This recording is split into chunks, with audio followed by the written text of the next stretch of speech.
만일 누군가가 여러분에게 가장 좋은 최신 자동차를 선물로 준다는데 브레이크가 안 달렸대요. 받으시겠습니까? 네, 시속 4,500km를 돌파하는 경주용 자동차는 고성능의 아주 특수 브레이크를 장착한다고 합니다. 아무리 값비싸고 성능 좋은 자동차여도 브레이크가 망가지거나 아예 없다면 그 자동차는 살인 무기가 될 뿐이고 결국 고물처럼 폐차가 될 것입니다. 이처럼 브레이크는 자신의 생명을 지켜줄 뿐 아니라 타인의 생명도 지켜주는 소중한 안전장치입니다. 오늘 본문의 배경을 살펴보겠습니다. 시간 관계상 이렇게 중간만 봤지만 사실 앞에 내용도 앞 문맥도 살펴봐야 여러분이 이해가 쉽습니다. 1절에 보면 사무엘의 죽음이 나옵니다. 사무엘은 대선지자로서 사사시대를 끝내고 이스라엘의 왕정시대를 도입한 인물입니다. 하나님은 사울이 하나님의 말씀을 따르지 않자 사무엘에게 지시하여 사울이 죽기도 전에 하나님의 마음에 합한 자인 다윗을 찾아내어 차기 왕으로 기름 붓도록 하였습니다. 사무엘은 은퇴 후에 고향 라마 성읍에 있는 나요시란 마을에서 선지 학교를 운영하다가 여생을 마쳤습니다. 위대한 선지자도 결국 모든 인간이 가야 하는 길로 갔습니다. 이제 다윗은 끈떨어진 년이 되었습니다. 현실 세계에선 더 이상 자신의 생명을 보호해 줄 사람이 없습니다. 다윗은 나라를 구한 영웅임에도 사울의 추격을 피해 숨어 다니는 배고프고 처량한 신세가 되었습니다. 딸린 식구도 너무나 많습니다. 한 가정의 가장도 가족을 부양하기가 힘든데 아무런 후원도 없이 어떻게 다윗 공동체를 먹여 살릴 수가 있을까요? 2절에 보면 마온에 한 사람이 살고 있는데 갈멜의 생업이 있고 심히 부자라고 소개하는 내용이 나옵니다. 갈멜은 엘리야가 바알 선지자와 대결했던 북쪽의 갈멜산이 아닙니다. 유다 산지의 남쪽 갈멜입니다. 갈멜은 히브리어로 가르멜입니다. 뜻은 과수원 또는 비옥한 땅이라는 의미입니다. 풍요를 상징합니다. 마온과 갈멜은 헤브론 성의 남쪽에 위치한 지역입니다. 마온에서 갈멜까지 걸어서 20-30분 거리입니다. 이 부자의 재산 목록이 이어서 나오는데요. 양이 3,000마리에 염소가 1,000마리라고 합니다. 이 갈멜 지역은 높은 구릉지대여서 광활한 유다 산지와 광야로 이어집니다.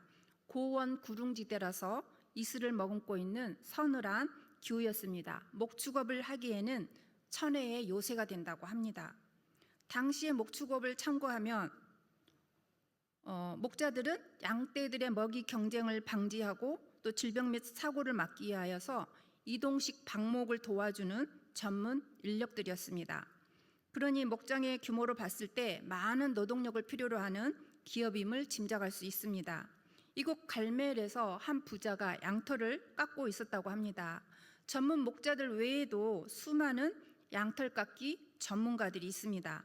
양털을 깎는다는 것은 야생 짐승과 도적대들의 공격이 있는 위험한 방목 기간이 끝나고 안전한 마을로 돌아왔음을 의미합니다. 흩어져 있던 목자들이 한데 모여 고기를 먹고 포도주를 마시며 결속을 다지는 시간이었습니다. 또한 양털 깎는 날은 그 지역 전체의 큰 축제 행사입니다. 고대 유대 사회에서 양은 걸어 다니는 예금 통장이었습니다. 양털을 깎아 창고에 쌓는 일은 가문의 부를 축적하는 날이었습니다. 양털은 잘 말려서 창고에 보관해 두어도 곡물처럼 썩지 않았습니다. 마치 현금을 금고에 넣어두듯이 저장 가치가 있었습니다. 또 양털에서 실을 뽑고 비싼 염료를 입혀 가공을 하면 가격이 폭등했다고 합니다. 유다 산지에서 나오는 이렇게 질 좋은 양털은 외국으로 수출되는 주력 상품이었다고 합니다. 그러니 원자재인 양털을 좀 싸게 사보려는 도매 상인들과 무역 상인들이 몰려들었을 겁니다. 나발은 양털과 곡식 수확물 등을 저장하기 위해 많은 창고를 지었을 것입니다. 축제 행사장에는 푸드트럭이 질비하듯이 당연히 먹거리도 넘쳤을 것이고 길거리 악단들도 들어와서 흥을 돋구었을 것입니다. 이날은 평소에 인색한 부자들도 지갑을 여는 날이었습니다. 환대 문화가 있어서 나발이 왕의 잔치 같은 큰 잔치를 베풀었다는 내용이 36절에 기록되어 나오는 걸 볼 때 나그네와 가난한 자들을 대접하는 것이 관례였습니다. 그래서 다윗이 이 시기에 맞춰 전령을 보낸 것은 이런 축제 날에는 낯선 이들에게도 음식을 나누어 주는 것이 상식이었기 때문입니다. 이처럼 본문에서는 이 부자의 자산 규모부터 밝히고 있습니다. 그리고 나서 부자의 이름이 나발이라고 나옵니다. 아내 이름은 아비가일입니다. 나발의 이름 뜻은 어리석은 자, 미련한 자라고 합니다. 아니 어떤 부모가 이런 이름을 자식에게 지어주겠습니까? 그러니 이것은 별명일 것이라고 보는 것이 많은 학자들의 견해입니다. 아비가일의 이름 뜻은 내 아버지는 기쁨이다입니다. 아비가일은 총명하고 용모가 아름다우나 남편 나발은 완고하고 행실이 악하며 갈렙 족속이라고 이어서 소개를 하고 있습니다. 나발과 아비가일 부부의 성격을 아주 대조적으로 설명하고 있습니다. 요즘 말로 하면 서로 MBTI가 전혀 맞지 않는 타입이었다고 말하는 것 같습니다. 요즘 세대들은요 성격의 합을 중요하게 생각합니다. 그래서 쓰는 말이 그 친구랑 케미가 잘 맞아 또는 티키타카가 잘 돼 이런 말을 씁니다. 무슨 뜻일까요? 서로 대화가 잘 통해 서로 성격이 맞아서 같이 있으면 편하고 좋아 그런 뜻입니다. 기독교식으로 말하자면 우린 비전이 같아 그런 뜻이 되겠습니다. 미뤄 짐작컨대 아비가일은 지혜로운 신앙과 미모를 겸비했지만 당시 시대적 배경상 본인의 선택권 없이 가문의 결정으로 나발과 결혼했을 가능성이 큽니다. 그런데 이 부자 남편인 나발이 갈렙의 후손이라는 큰 힌트를 우리에게 던져주고 있습니다. 갈렙이 누구입니까? 갈렙은 여호수아와 동고동락하며 40대에 12정탐꾼 중에 한 명으로 가데스 바네아에서 저들은 우리의 밥이다 치러 올라가자 라고 했던 믿음의 사람이었습니다. 갈렙은 85세의 노구에도 불구하고 가나안 땅 정복 전쟁을 치루었고 이 산지를 내게 주소서라고 외치며 고지대 난공불락인 헤브론 성에 살던 거인 아낙 족속을 물리쳤던 인물이었습니다. 헤브론의 뜻은 연합, 친교라는 의미입니다. 헤브론 성은 여호수아 21장에 보면 아론 자손에게 도피성으로도 주어졌습니다. 갈렙 자손은 헤브론 성 앞에 광대하고 비옥한 토지를 받았습니다. 우리는 하나님을 경외하며 믿음으로 연합하고 친교해야 합니다. 그러니 우리의 영적 헤브론은 우리를 불러 모아주신 행복한 교회, 신앙, 공동체인 것입니다. 이제 이렇듯 나발의 소개를 보면 조상이 잘났다고 후손도 잘나란 법은 없나 봅니다. 믿음의 조상인 갈렙 가문에서도 하나님의 약속의 말씀에 관심이 없고 영적인 법칙을 모르는 탐욕스럽고 미련한 자가 태어날 수 있다는 하나님의 메시지를 발견할 수 있는 것입니다. 그러니 우리의 신앙은 육신의 혈통이 기준이 아닙니다. 우리는 오직 예수 그리스도의 보혈의 공로를 믿음으로 말미암아 구원받았습니다. 우리는 그리스도의 혈통입니다. 그러니 어떻게 살아야 합니까? 오늘 새벽 큐티 본문 마태복음 12장 50절에서 누구든지 하늘에 계신 내 아버지의 뜻대로 하는 자가 내 형제요 자매요 어머니이니라 곧 주님이 말씀하셨어요. 먼저 그의 나라와 그의 의를 구할 줄 아는 하늘가족 신앙 공동체로 살아야 한다는 것입니다. 다윗은 자신의 전령들을 나발에게 보내서 문안 인사를 전했습니다. 6절에 보면 평강하라 평강하라 평강하라 3번 반복되어 나옵니다. 공동 번역으로 제가 한번 읽어보겠습니다. 이렇게 나의 말을 전하여라. 새해 복 많이 받으십시오. 댁의 지방과 모든 소유가 번창하시기를 빕니다. 댁에서 지금 양털을 깎는다는 말을 듣고 왔습니다. 지금 대개 목자들이 우리와 함께 있는데 우리는 그들을 괴롭힌 적이 없습니다. 그들이 갈멜에서 양을 치고 있는 동안 한 마리도 잃지 않았습니다. 대개 일꾼들에게 물어보시면 아실 것입니다. 그러니 내가 보낸 이 젊은이들을 잘 봐주십시오. 이 즐거운 날 우리가 왔으니 이 다윗을 대개 아들처럼 여겨 소인들에게 무엇이든지 손에 닿는 대로 집어서 보내주십시오. 그러나 나발은 배고픈 다윗의 군사들을 돌봐줄 마음이 눈꼽만큼도 없었습니다. 이어서 읽어보겠습니다. 나발은 이렇게 대꾸하였습니다. 도대체 다윗이 누구냐? 이새의 아들이란 자가 누구냐? 요즘은 주인에게서 뛰쳐나온 종놈들이 저마다 우두머리가 되는 세상이거든. 내가 어찌 털을 깎느라고 수고하는 내 일꾼들에게 주려고 마련한 내 떡과 술과 고기를 어디서 굴러는지도 모르는 놈들에게 주랴? 네, 나발은 자신의 부가 하나님으로부터 왔다는 것을 모릅니다. 오로지 내 떡, 내 술, 내 고기라고 말합니다. 마치 반지의 제왕이라는 영화에 나오는 골룸이요, My precious, my precious. 네, 그 장면 혹시 생각나시나요? 저는 그 모습이 떠올랐습니다. 도대체 온 이스라엘에서 다윗을 누가 모른단 말입니까? 그러나 이 어리석은 부자인 나발은 다윗의 가문과 조상들을 모욕하는 말을 할 뿐 아니라 사울 왕에게서 도망친 노예 취급을 하고 있습니다. 다윗을 모욕하는 것은 하나님을 모욕하는 것과 같습니다.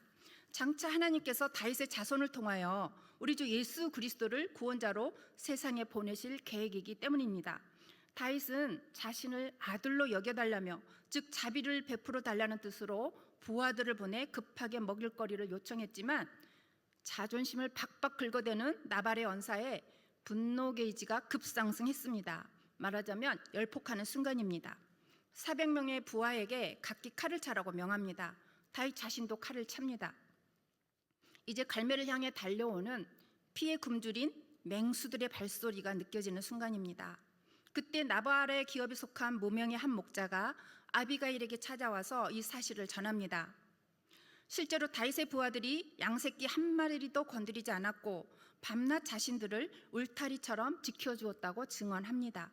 그런데 주인이 그들을 모욕해서 이제 주인의 온 집을 해치러 오고 있다고 말합니다. 주인은 불량해서, 즉 성격이 인색하고 싸나워서 그 누구 말도 안 듣는 사람이라 마님에게 전한다는 뜻입니다. 이제 이런 급박한 현실 앞에서 우리 아비가일은 재빠르게 상황 판단을 합니다. 기업에 속한 모든 사람이 살육당할 위험에 처했습니다. 자신의 가문이 멸망당할 것입니다. 아비가일은 이기갈리 매니저로 스카웃을 받을 만한 일처리를 일사불란하게 해냅니다. 배고픈 남자들을 뭘로 달래야 하지? 분노 조절용 도시락에 뭐가 좋을까? 식자재 창고를 열어 젖히고 메뉴도 급하게 검색을 합니다. 부랴부랴 단백질, 탄수화물, 비타민, 당 보충용으로 말린 과일, 마실 음료, 또 두뇌가 돌아가게 만드는 씹을거리 등을 챙겨서 나귀에 싣고 다윗의 군사들을 향하여 달려갑니다. 나발에게는 알리지도 않았습니다. 완고한 나발을 설득할 시간이 없어요. 이제 다윗은 분노의 질주를 하며 달려오고 있습니다. 이자의 소유물을 광야에서 지켜주었건만 악으로 나의 선을 갚는구나. 한 사람도 남겨두지 않겠다. 이를 갈고 있습니다. 바로 그때 아비가일과 맞닥뜨립니다. 아비가일은 다윗을 만나자마자 나귀에서 내려 얼굴을 땅에 대고 절합니다. 내 주여, 이 죄악을 나에게 돌리소서, 이렇게 말합니다. 분노가 극에 달한 사람은 공격할 대상을 찾기 마련인데 아비가일이 스스로를 낮추며 방어막을 자처하니까 살기 등등했던 다윗의 기세가 일단 멈칫하게 됩니다. 다윗의 감정에 브레이크가 걸렸습니다. 이어서 아비가일은 나발은 원래 그런 사람입니다. 그 사람은 이름처럼 미련한 사람이니 그런 사람 때문에 손에 피를 묻힐 가치가 없으십니다. 라고 설득합니다. 그녀는 남편 나발을 두둔하지 않았습니다. 다윗이 상대할 가치가 없는 대상을 위해 자신의 인생을 걸고 있다는 점을 냉철하게 일깨워 주었습니다. 그리고 28절과 31절에서 아비갈은 선지자요 메시아적인 예언자의 선포를 보여주고 있습니다. 유대교 전통인 탈무드에는 아비가일을 이스라엘 역사상 7인의 여선지자 중 한 명으로 공식적으로 인정하고 있다고 합니다. 단순히 지혜로운 여인을 넘어서 선지자로 추앙받는 근거는 그녀가 다윗에게 했던 말에 성격이 있습니다. 아비가일은 28절에서 여호와께서 반드시 내 주를 위하여 든든한 집을 세우시리니, 이 말은요 다윗의 왕권에 대한 확신의 말을 선포한 것입니다. 당시 다윗은 사울에게 쫓기는 도망자 신세였습니다. 하지만 아비가일은 아직 일어나지 않은 일, 즉 다윗 가문의 영원한 왕조로서 메시아적 계보를 이룰 것을 미리 내다보듯이 확신하며 선포했습니다. 이는 나중에 선지자 나단이 다윗에게 전한 하나님의 약속과 정확하게 일치하는 내용입니다. 29절에서 또 아비가일은 내 주의 생명은 내 주의 하나님 여호와와 함께 생명 싸개 속에 쌓였을 것이요 라고 선포합니다. 이 구절은 유대교에서 매우 중요하게 다뤄집니다. 그녀는 다윗이 하나님의 특별한 보호 아래 있음을 영적으로 꿰뚫어 보았습니다. 사울이 다윗의 생명을 노리지만 하나님께서 다윗을 가장 소중한 보물을 쌓듯 보호하고 계신다는 선포입니다. 이는 인간의 생사하복이 오직 하나님의 손에 달려 있음을 선포하는 선지자의 전형적인 화법입니다. 이 생명싸개라는 표현은 성령의 감동 없이는 나올 수 없는 깊은 영적 통찰로 여겨지고 있습니다. 오늘날 유대인들의 묘비명에도 이 생명싸개의 이니셜을 따서 새긴다고 합니다. 30절과 31절에서 여호와께서 내 주를 이스라엘의 지도자로 세우실 때라는 말도 미래의 왕권을 미리 보듯이 확증하고 보복을 만류하는 말입니다. 다윗은 아비가일이 건넨 성령의 브레이크 덕분에 사울왕을 죽일 기회가 왔을 때도 스스로를 멈출 수 있는 근육을 다시 한번 키우게 된 것입니다. 선지자의 핵심 역할 중 하나는 왕이 죄를 짓지 않도록 경고하는 것입니다. 아비가일은 다윗이 복수심에 불타 무고한 피를 흘려 장차 왕이 되었을 때 오점을 남기지 않도록 영적인 브레이크를 걸었습니다. 유대 전통의 탈무드는 흥미로운 해석을 합니다.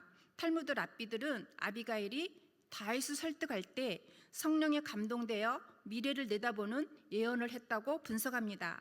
랍비들은 아비가일이 다윗에게 급히 달려갈 때 성령의 개입으로 그녀의 입술에 하나님의 말씀이 임했다고 믿습니다. 그래서 그녀의 말은 단순한 설득이 아니라 신탁으로 분류됩니다. 아비가일은 단순히 내조를 잘한 아내가 아니라 역사의 흐름을 읽고 하나님의 계획을 선포한 영적 지도자였기에 유대 전통에서도 선지자의 반열에 오른 것입니다.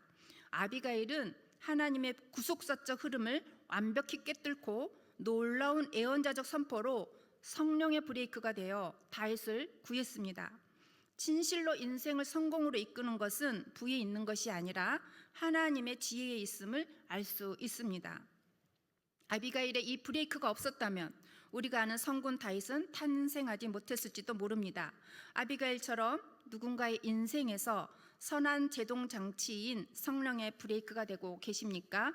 성경은 아비가일에 대해 성령을 받았다거나 하나님의 영에 감동되었다라고 직접적인 표현을 사용하여 기록하지 않습니다. 하지만 그녀가 보여준 행보와 고백을 보면 그녀가 성령의 조명과 지혜를 충만하게 입은 인물이었음을 충분히 알 수 있습니다. 구약에서 성령의 역사는 단순히 예언이나 이적뿐만 아니라 하나님의 뜻을 분별하는 탁월한 지혜와 총명으로도 나타나기 때문입니다. 아비가일은 총명하고 용모가 아름다운 여인이라고 앞에서 소개했습니다. 여기서 총명은 단순히 머리가 좋은 것이 아니라 상황 속에서 하나님의 섭리를 읽어내는 영적인 분별력을 의미합니다. 아비가일은 위기의 순간에 하나님의 마음을 다윗에게 전달한 영적인 중재자였습니다. 그런 의미에서 그녀는 누구보다 성령의 인도하심을 민감하게 따랐던 인물이라고 볼 수 있습니다. 다윗은 그녀를 만난 후 오늘 너를 보내어 나를 영접하게 하신 이스라엘 하나님 여호와를 찬송할지로다 라고 고백합니다. 즉 하나님께서 아비가일을 통해 다윗 자신에게 하나님의 뜻을 전달하셨음을 인정한 것입니다. 뒤 문맥을 보면 하나님께서는 돌같이 굳은 나발을 치시고 아비가일에게 새 남편 다윗에게 시집을 가게 하십니다. 어리석은 부자에게 속했던 갈렙의 유산은 이제 거인 골리앗을 물리친 갈렙의 영적 후손 다윗에게로 옮겨갑니다. 예수님께서 누가복음 12장 어리석은 부자의 비유에서 이렇게 말씀하십니다. 하나님은 이르시되 어리석은 자여 오늘 밤에 내 영혼을 도로 찾으리니 그러면 내 준비한 것이 누구의 것이 되겠느냐 하셨으니 자기를 위하여 재물을 쌓아두고 하나님께 대하여 보요하지 못한 자가 이와 같으니라. 구속사적으로 다윗을 통해 세우실 영원한 그리스도의 왕국을 위하여 어리석은 부자의 재물이 옮겨졌습니다. 아비가일은 그리스도의 신부가 되어 하나님 나라를 세우는 일에 쓰임 받았습니다. 어떠한 십자가도 고생도 달게지고 그리스도의 오실 길을 준비하는 데 일조하였습니다. 우리도 영적으로 그리스도의 신부입니다. 이 땅에서 영원히 사는 인생이 아닙니다. 우리가 서로를 살리고 세워주는 소중한 하늘 가족으로 살아야 하겠습니다. 이제 한 20일 전에 만난 어느 여집사님에서 들은 이야기를 전해드리고 마치겠습니다. 이 집사님의 남편이 최근에 장로님으로 피택되었습니다. 그 남편 집사님은 늘 경쾌하세요. 바쁜 중에도 토요일 오후엔 꼭 교회에 들러서 본당의 무거운 화분들을 싣고 내려와서 물을 흠뻑 줍니다. 또 주일 아침에는 일찍 오셔서 본당에 다시 올려놓습니다. 주일 아침에 일찍 오셔서 꼭 따뜻한 음료를 또 저희 사역자들에게 챙겨주시곤 하였었습니다.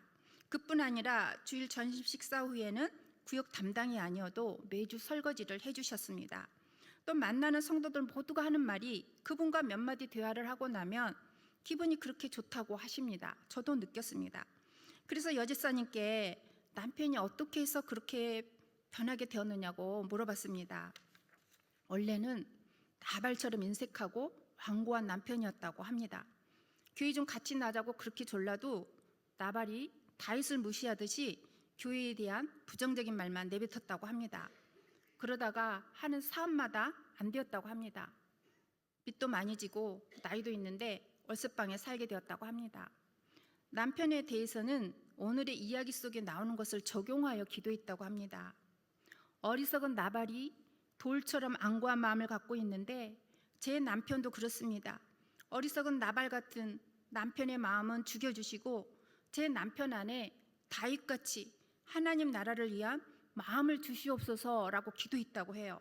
정말 이 집사님의 적용이 너무나 놀라운 것이에요. 그래서 그러다가 또 이 집사님은 자궁암까지 발견되었다고 합니다. 하나님께 남몰래 울며 밤마다 교회에 와서 기도하고 아침에도 일터에 가기 전 기도하고 다시 가서 검진했는데 모두 사라지고 아무것도 발견되지 않았다고 합니다. 남편은 부랴부랴 교회에 따라 나왔고 말씀을 들으면서 신앙이 성장했다고 합니다. 자기 부부는 퇴근 후에도 야간 택배까지 하며 투잡을 뛰고 있다고 합니다. 빚도 이제 거의 갚았다고 합니다. 믿음으로 승리한 이 부부 집사님은 비록 육신은 고단해도 같은 비전을 품고 남편과 함께 신바람나게 신앙생활을 하고 계십니다. 늘 주방에서 여집사님은 성도들을 위해 맛있는 음식을 만들어주세요. 또 이 집사님의 그 따뜻했던 미소와 그 남편 집사님의 유쾌함이 저는 기억납니다. 여러분, 예수 그리스도를 위해 사는 사람은 어떠한 고난이 와도 우리 하나님의 생명 싸개 속에 보호받는 소중한 보물임을 꼭 기억하시기를 축원합니다.